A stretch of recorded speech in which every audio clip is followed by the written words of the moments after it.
After the Passover, which was concluded with the singing of a hymn, according to verse 30, Jesus and his disciples, except for Judas, went out into the Mount of Olives, which was just outside Jerusalem.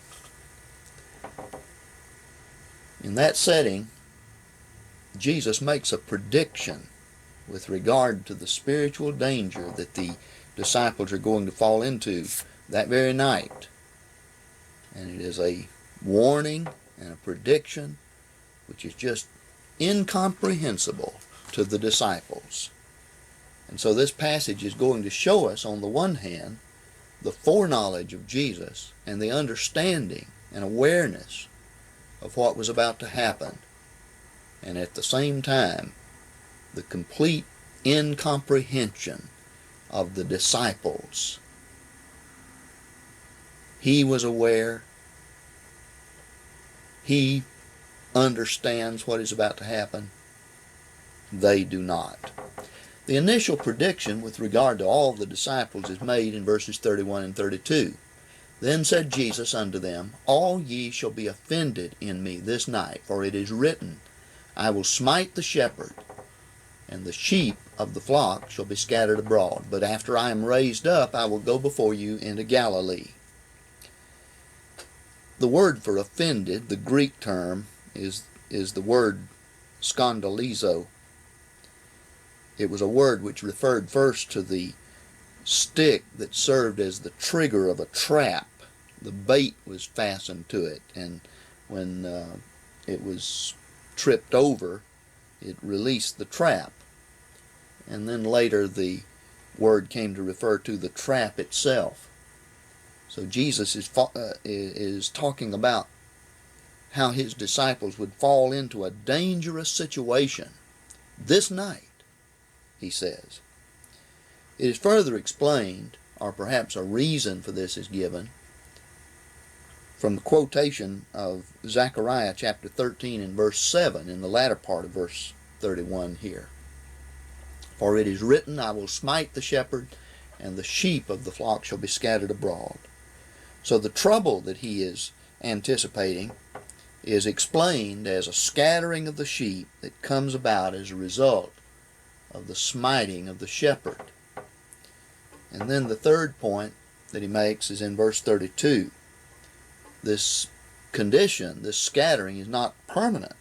He says, but after I am raised up, I will go before you into Galilee. He speaks of a regathering, or the possibility of a regathering of the sheep around the shepherd in Galilee. After I'm raised up, he says, I will go before you into Galilee. He expected them to follow him into Galilee. And so here is an appointment that Jesus makes to meet his disciples after his resurrection from the dead.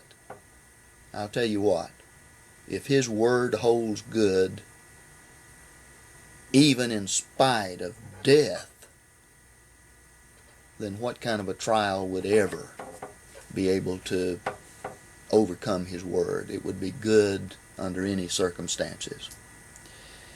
Most of the resurrection appearances took place in southern Palestine, Jerusalem, and in Judea. But Matthew concentrates attention upon this regathering of the scattered flock in Galilee. In the 28th chapter, after the resurrection of Jesus from the dead, the angel speaks to the women who come to the tomb, and in chapter 28, verse 7,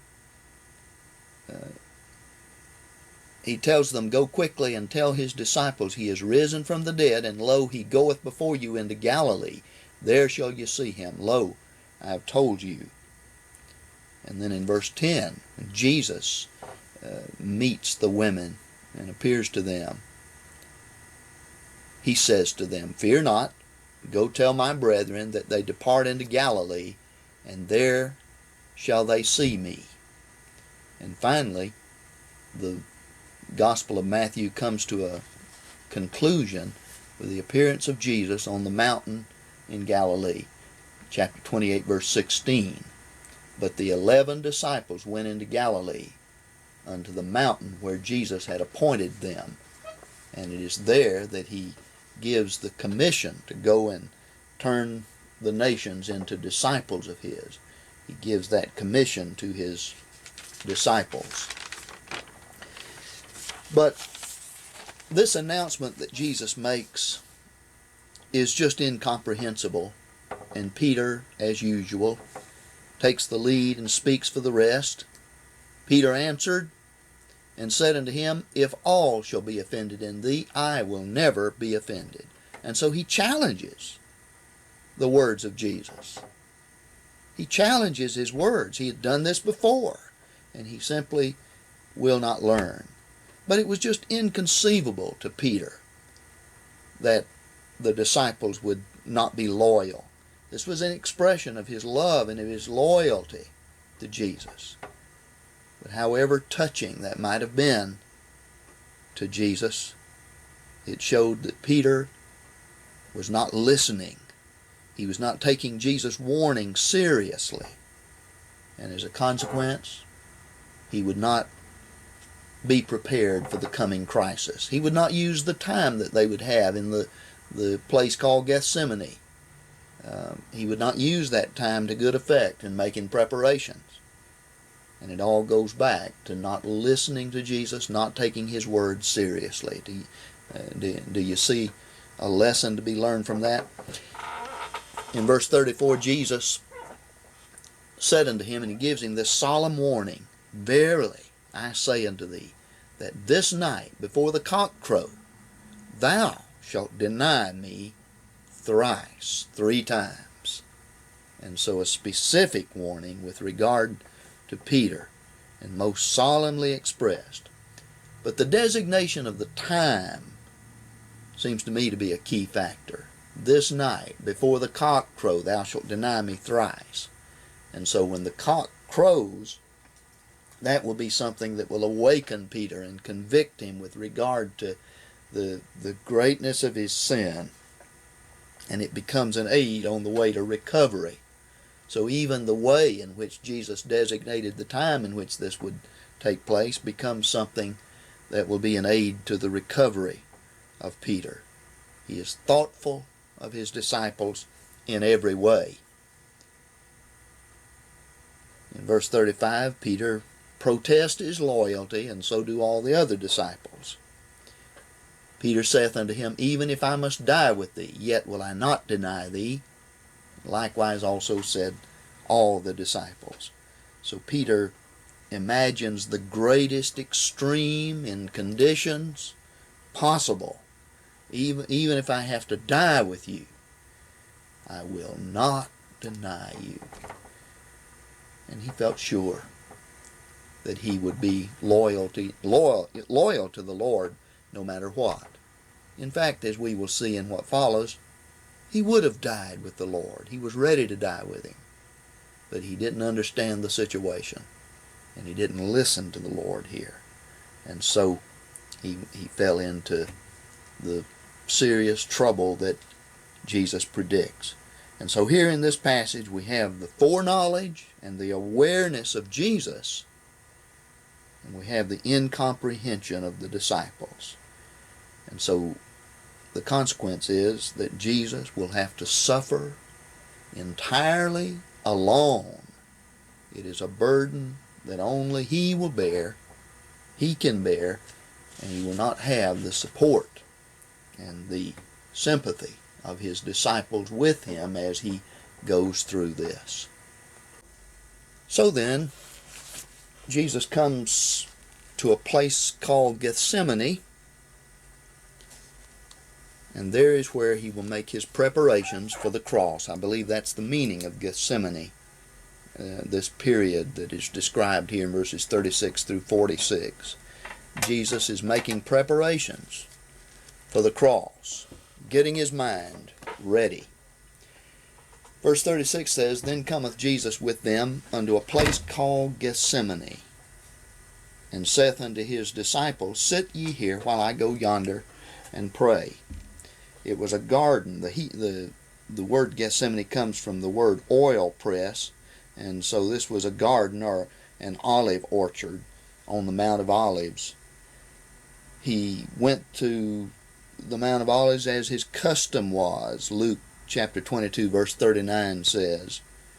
And in speaking of Gethsemane, this place, this garden that Jesus resorted to, it's John's account in John 18 verse 2 says that Jesus often resorted there with his disciples. Judas would not be able to bring the soldiers to the place where the Passover was to be eaten. That place was kept a secret. But now Jesus is no longer going to some secret place. He's going to the place where he often went with his disciples. Judas would be able to find him, and he would not try to get away. He would not try to hide. The time had come. And so here's another instance in this thread that is running through here, showing the control that Jesus has over these events.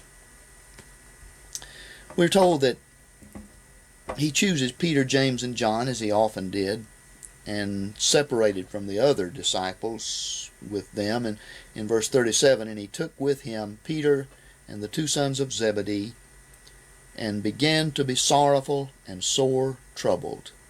Then saith he unto them, My soul is exceeding sorrowful, even unto death. Abide ye here and watch with me. And he went forward a little, and fell on his face and prayed. So it seems clear that Jesus wanted something from Peter and from James and John. There would be a little separation from them, and yet they would be within sight. He would have their support, their sympathy. At least this is what he hopes for, and yet they are unable to give even that.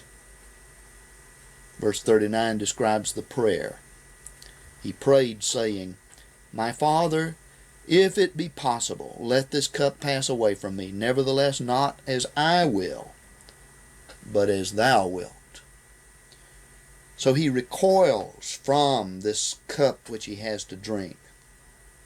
In the very shadow of the cross, he recoils from it. I think he was not thinking so much of the agony and the suffering that was involved, for there are many who have died very calmly. But he was thinking more than likely of the meaning of this death, this cup that he was to drink. He would have to bear the sins of all humanity. He would have to die the death of a sinner.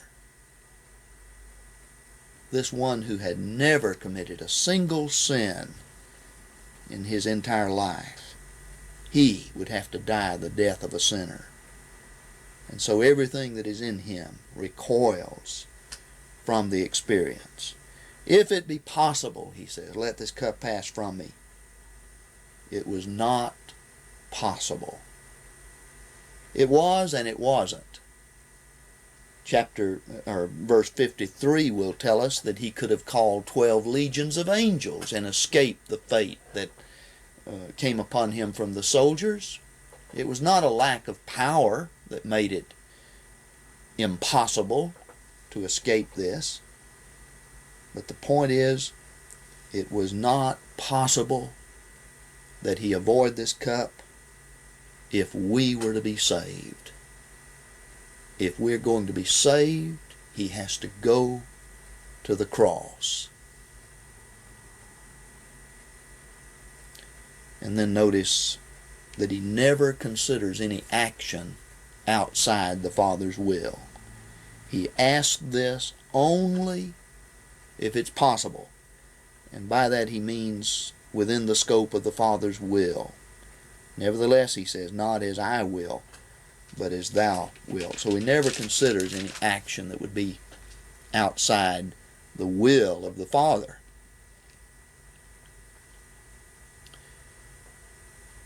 And then he comes to the disciples after praying for the first time, verse 40 and 41. He cometh unto the disciples, and findeth them sleeping, and saith unto Peter, What? Could you not watch with me 1 hour? Peter had so recently protested that he would never be offended. Everybody else may, but not he. Even if I must die with thee, yet will I not deny thee, he had said. But now he could not even keep awake and watch for an hour. What a disappointment this must have been to Jesus.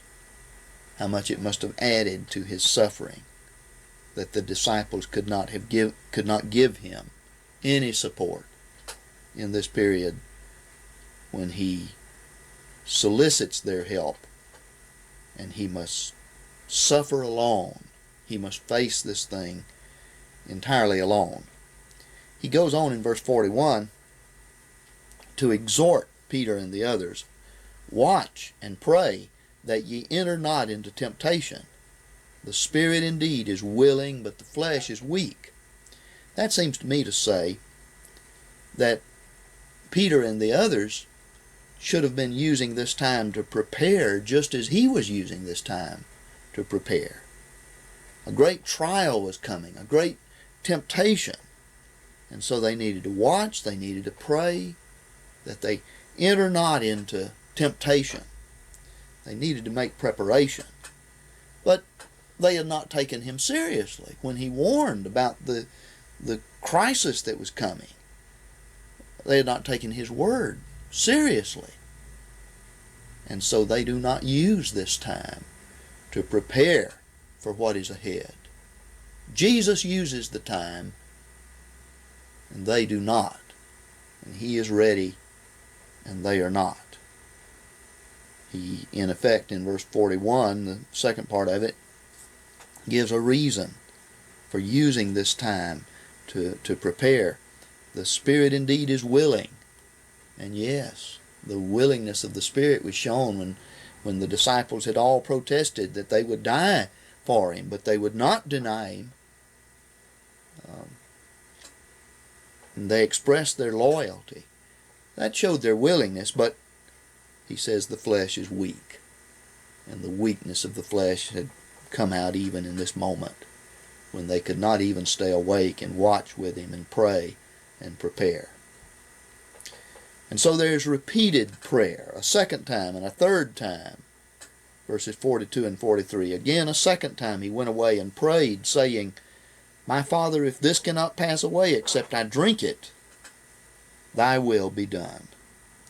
And he came again and found them sleeping, for their eyes were heavy. And he left them again and went away and prayed a third time, saying again the same words.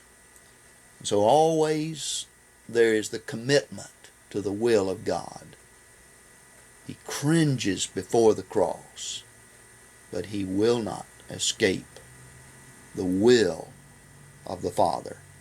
And when the time comes, his will be, as it were, set in stone. He will be prepared to face whatever is to come. And he'll be able to go through this, and he'll be able to do this. He will be prepared, but the disciples will not. When the crisis comes, they will panic, and they will not be prepared, and they will not understand, because they've not used the time. And surely there's a great lesson in that for us. Preparation for temptation has to take place in advance. We can't wait till the moment when it is upon us to begin to make preparation. Preparation has to be made in advance. The disciples did not do that. And so when the crisis comes, they panic, and as Jesus says, they were offended in him. They fell into the trap. The period closes out in verses 45 and 46 when Jesus says, Then cometh he to the disciples and saith unto them, Sleep on now and take your rest. Behold, the hour is at hand, and the Son of Man is betrayed into the hands of sinners. Perhaps the sound of the soldiers coming through in the night could be heard, and Jesus knew what was happening. Arise, let us be going. Behold, he is at hand that betrayeth me. And so it's too late now. This period is over, the time when they could have prepared. It's too late. They might as well be sleeping. And yet, here is the enemy and the betrayer on hand. Jesus meets them and is prepared. He is in control of the situation. But the disciples will panic. They are not prepared. And it all goes back to not listening to him, not understanding the gravity of the situation, and so not using this time to make the preparations. The betrayal and the arrest of Jesus is reported in Matthew 26, verses 47 through 56. Verses 47 through 50 describe the approach of Judas and the betrayal with a kiss of friendship. Now while he yet spake, lo, Judas, one of the 12, came, and with him a great multitude with swords and staves, from the chief priests and elders of the people. Now he that betrayed him gave them a sign, saying, Whomsoever I shall kiss, that is he, take him. And straightway he came to Jesus and said, Hail, Rabbi, and kissed him. And Jesus said unto him, Friend, do that for which thou art come. Or literally, leaving out the italicized do, it reads, that upon which you are here. A kiss was a common greeting among friends. And so Judas could come and give him a kiss, and it may appear that nothing unusual were taking place. Judas has arranged it with the temple police, those that in the Sanhedrin, that he would identify Jesus with a kiss. Well, a lot of people knew Jesus by face. I think the darkness may explain the need to identify Jesus. It may not be that easy to recognize him in the darkness, and so Judas makes it all plain. So he comes up, gives him a friendly greeting, and then kisses him. The marginal note says the Greek is literally, he kissed him much. Some have suggested that Judas seems to overplay his role in this. The response of Jesus is given in verse 50. Friend, he greets him in a friendly way, and yet perhaps so as to penetrate the conscience. Such a deed from a friend. And then the line that goes with that is difficult to understand, and various translations have rendered it in various different ways. But Jesus says literally, friend, that upon which you are here.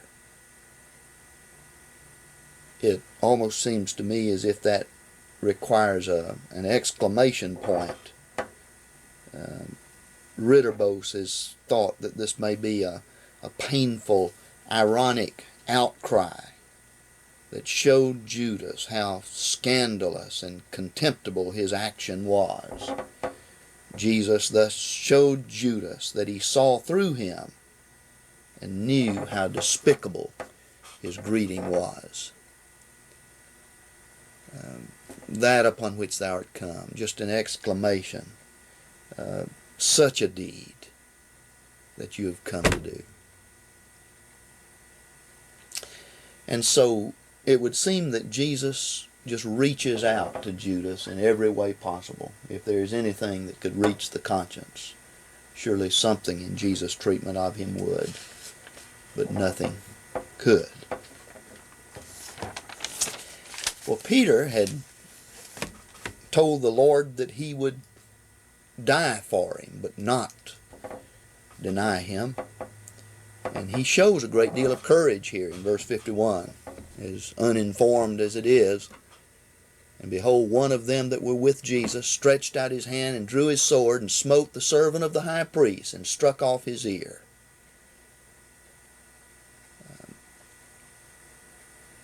The only way we know that this was Peter is from John's account in chapter 18 and verse 10. And John even knew the name of the servant of the high priest. He names him as Malchus.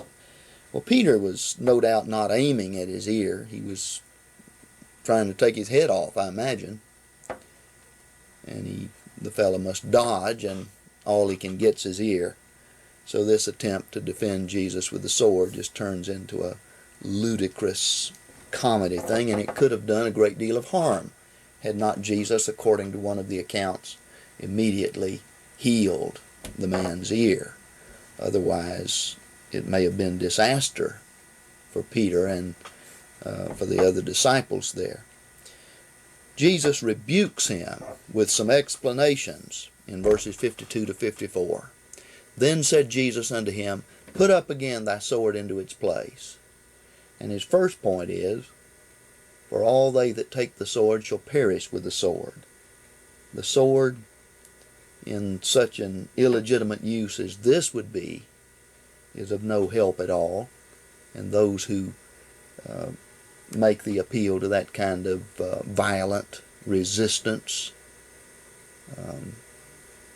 perish with the sword. Think what it would have what it would have meant for that little group to try to resist this great company of people from the Sanhedrin if they had tried to defend Jesus with the sword. And then the second point is that the sword was unnecessary. If Jesus had intended to resist, he could have resisted very handily, and he did not need Peter's sword. Or thinkest thou, he says, that I cannot beseech my Father, and he shall even now send me more than 12 legions of angels? Thousands of angels could have been called down. As I recall, the 12 legions would have been 72,000 angels. So it was not because of superior power. It was not because Jesus could not have had resources at his command to have resisted that he submits to this. He certainly did not need Peter's sword. And then in the third place, though, he says in verse 54, How then should the Scriptures be fulfilled, that thus it must be? If I called for the angels, or if I besought my Father and he sent the angels, then how would the divine purpose revealed in the Scriptures be fulfilled? That it must be just this way. In fact, Isaiah 53 verse 12 indicates that the servant of Jehovah was to be numbered with the transgressors. He was to be treated as a transgressor. And how would that be fulfilled? If power was brought to bear to resist rather than just submitting to it. And so all of this makes it clear that this was a voluntary matter under divine control. Jesus was not a victim of overpowering force. He voluntarily submitted, and he was carrying out the will of God in so doing. This is not a matter of great overpowering force being brought to bear against him, force that he could not deal with, but it was a matter of the will of God being carried out. And then Jesus turns and addresses the crowds in verses 55 and 56. In that hour said Jesus to the multitudes, Are you come out as against a robber with swords and staves to seize me? He's pointing out the absurdity of what they're doing and the treachery, pretending that he was some violent criminal that a small army had to be brought against in order to arrest him. he goes on to say, I sat daily in the temple teaching, and ye took me not. I was not a dangerous man, and it was possible to arrest me any day if there were really legitimate reasons for doing this. And so he exposes the hostility and the hatred that is behind this movement against him. They had no legitimate reason to take him. And then again in verse 56, the explanation, but all this is come to pass that the scriptures of the prophets might be fulfilled. And so once again we see this emphasis that goes all through this section of Matthew, that this is the fulfillment of divine purpose. And Jesus is voluntarily fulfilling the will of his Father. It is not a matter that he's just been overpowered by superior force or by the trickery and treachery of Judas and the Sanhedrin. The paragraph concludes in the last part of verse 56 by saying, then all the disciples left him and fled. They just couldn't understand. They abandoned him. Jesus is left to suffer and to bear the burden alone. He had predicted in verse 31 that the shepherd would be smitten and the sheep scattered. Well, here's the scattering of the sheep as the disciples and left him and fled. In verses 57 through 68 then, after the arrest of Jesus, we have the record of his trial before the Jewish Sanhedrin. Actually, the trial of Jesus falls into two main stages because of the fact that the Jews of Palestine had this Roman overlord. Jesus first has to appear before the Jewish courts, the Sanhedrin, which was the main court of the Jews. But since John tells us in his account, John chapter 18, that the Jews had no right to put anyone to death unless the death penalty be confirmed by the Romans, the case had to be brought before a Roman court. The Jews were determined that they get the death penalty, and so it had to be brought before the Roman court. And so in chapter 26 we read about the trial before the Jewish court, the Sanhedrin, and then in chapter 27 we will turn to the trial before Pilate, the Roman governor. The setting is described in verses 57 and 58. And they that had taken Jesus led him away to the house of Caiaphas the high priest, where the scribes and the elders were gathered together. But Peter followed him afar off under the court of the high priest, and entered in and sat with the officers to see the end. So that was Peter's motive in being there with the courtyard, and we see what happens to him in the last paragraph. The case against Jesus is described in verses 59 through 63, at least the first part of verse 63. Now, the chief priest and the whole council sought false witness against Jesus, that they might put him to death. They had already determined how this trial was going to end. It was going to end with him being convicted and put to death. They just didn't know how they were going to get there yet, but they were going to get there some way. And so they sought false testimony against him. Somebody, two or three witnesses, as the law required, to testify against him so that they could justify giving him the death penalty and so murder him legally. That's the intention here. But they found it not, though many false witnesses came. But afterward came two and said, this man said, I am able to destroy the temple of God and to build it in 3 days. So they have something definite to say, but it's a perversion of what Jesus had said. In John chapter 2 and verse 19, at the beginning of his ministry in Jerusalem at the Passover, the Jews had demanded that he give them a sign. And he said, destroy this temple in 3 days, I will raise it up. You destroy the temple, and in 3 days I will raise it up. Well, he never said, I'm able to destroy the temple. you destroy the temple. But more than that, as you go on reading in John chapter 2, you find out that he was not even talking about the temple in any literal sense. He was talking about his own body, which would be put to death and then raised on the third day. Even his disciples, though, didn't understand that till after he was raised from the dead, we are told by John.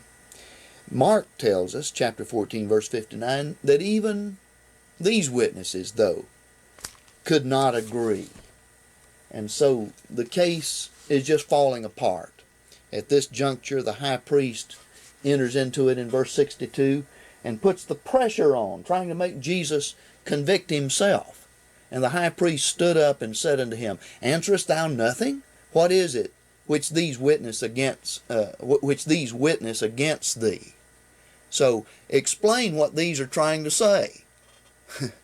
He acts like they've got a case, something that Jesus ought to answer, and what he's really hoping is that Jesus will say something that they can use against him and that they can convict him on the basis of his own testimony in some way.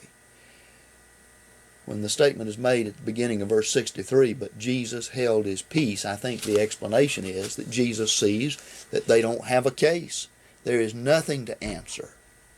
The case is just falling apart, and all he has to do is just be silent, and they'll never be able to make out a case against him. It is only when he gives his own testimony about his identity that they are able to make some kind of a case against him. And so with the case falling apart, verse 63 says, And the high priest said unto him, I adjure thee by the living God that thou tell us whether thou art the Christ, the Son of God. And Jesus had not been running around claiming to be the Christ, the Son of God, just openly and publicly, and yet it was rumored, and there were some saying, can he be the Son of David, and so on. So the high priest plays upon that, and he puts him under oath. That's the meaning of this when he says, I adjure thee by the living God. I put you under oath and order you to testify whether you are the Christ, the Son of God. And at that point, Jesus will remain silent no longer. He will testify under oath. He will swear and give his testimony that he is the Christ, the Son of the living God. But he will do it in his own way. He had referred to himself as the Son of Man all through his ministry, and he uses his own terms with reference to Old Testament prophecy to explain himself in verse 64. Jesus saith unto him, Thou hast said. That's about the equivalent of saying, it is as you say. But thou hast said, there's emphasis there. I'm not the one who used this terminology. These are your words, but you've said it. This is correct. And this is the way this is going to be understood by the courts. It's a way of affirming. Jesus says, Nevertheless, I say unto you, henceforth ye shall see the Son of Man sitting at the right hand of power, which is another way of saying the right hand of God. Power refers to God. And you'll see something else. You'll see him coming on the clouds of heaven. Jesus thus gives his testimony under oath, and he gives it in the words of two Old Testament prophecies. First, the well-known prophecy of Psalm 110, and he quotes verse 1 here, or he alludes to verse 1. Already we found at the end of chapter 22 that this was a passage that was accepted. Evidently by the Jews it was accepted as being a messianic prophecy. And he says, You shall see the Son of Man sitting at the right hand of power, enthroned on high, in the terms that the 110th Psalm had spoken of. How is it that they would see him sitting on the throne of power? Sitting at the right hand of power? Well, I think the second chapter of Acts explains this. In Acts chapter 2, verse 33, Peter says that he, being exalted to the right hand of God, hath poured forth this which you see and hear.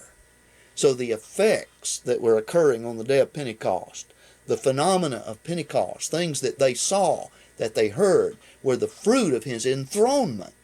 He, being seated on the right hand of God, has poured forth this which you see and hear. God stuck it in their eye, that he was enthroned, that he was seated on the right hand of God.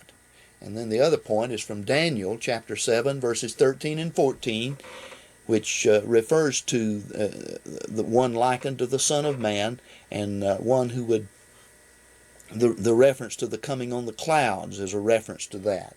So it is another way in which he identifies himself as the Messiah, but in the terms of Daniel 7, 13 and 14.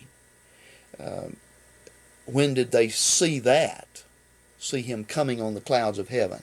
I think that's explained by the 24th chapter of Matthew, verses 29 and 30, when in connection with the destruction of Jerusalem, he is spoken of as coming on the clouds of heaven. And so he comes in judgment. You will see him you'll see two things about him. You'll see him enthroned, sitting at the right hand of power. The effects that occurred in Acts chapter 2 and other chapters later on in Acts, the things that were happening through in Jerusalem in those other days. It showed the effect of him sitting at the right hand of power. As I say, God stuck it in their eye. They saw him sitting at the right hand of power. But in 70 A.D., when he would come in judgment against this city that had rejected him and had crucified their Messiah, when he would come through the Roman armies to bring destruction upon that city, they would see him coming on the clouds of heaven. And again, it's a matter of seeing the effect that he was the Messiah, that he is the Messiah, and he comes in judgment against him. Well, when he gives this testimony under oath, which amounts to saying that he is the Christ, the Son of the living God, then the high priest then puts on a big show of outrage. Then the high priest rent his garments, saying, "He has spoken blasphemy. What further need have we of witnesses?" As if they had any. "Behold now, ye have heard the testimony. What think ye?" He asked them for their verdict. They answered and said, "He is worthy of death." That's the verdict of the Sanhedrin. Now we need to remember the ground of this verdict.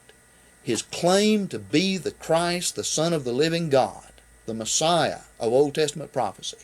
And it is on that basis that they declare that he is worthy of death. Now that will show us the significance of the resurrection. And it will show us why Jesus, twice in Matthew, has said that the sign that he will give them, the only sign that he will give, is the sign of Jonah. The resurrection will be the great sign and demonstration. Because what happens there is that the resurrection overturns his death. It overturns their verdict and shows that he was what he claimed to be.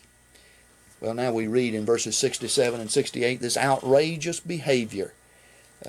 But it was behavior that was consistent with the verdict that they had given. They spit on his face and buffeted him. The spitting was consistent with the verdict that they had given.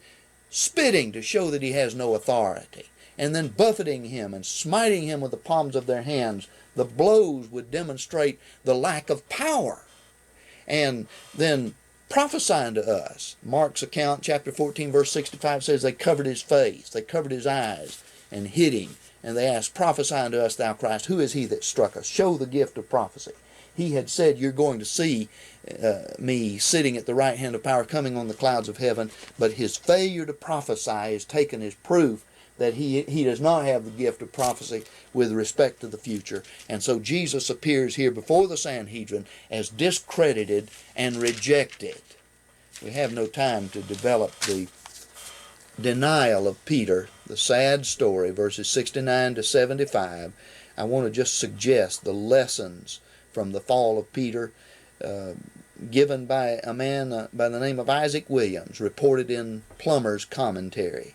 He says, the denial of Peter is put before us that all may fear, that none may presume, be overconfident as Peter was, just assume that he can't fall, can't deny, can't be unfaithful to the Lord, but that all may hope. For this man, this apostle, though he fell, he came to repentance, he wept these bitter tears, he was restored by the Lord, and he shows that all may have hope.